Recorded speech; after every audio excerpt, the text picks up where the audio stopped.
Құрметті Павлодар облысының тұрғындары, Павлодар қаласында өңірлік психологиялық қолдау орталығы жұмыс істейді. Білім беру процесінің барлық қатысушыларына көмек көрсетеміз. Негізгі мақсат жергілікті деңгейде психологиялық қызметтің бірыңғай жүйесін құру, білім алушыларға, педагогтарға, ата-аналарға психологиялық педагогикалық көмек көрсету. Психологтарды клиенттердің әртүрлі санаттарымен тиімді жұмыс істеу үшін қажетті біліммен, құралдармен және ресурстармен қамтамасыз ету, сондай-ақ оларды кәсіби құзыреттерін дамыту.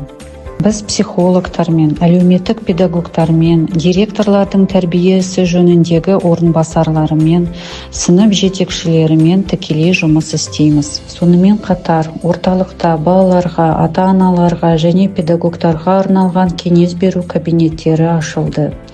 Егер бала немесе ата-ана әртүрлі себептермен өз мектебінде психологқа жүгінгісі келмесе, немесе ондай мүмкіндік болмаса, бізге тікелей келуге болады. Консультациялар қазақ және орыс тілдерінде жүргізіледі.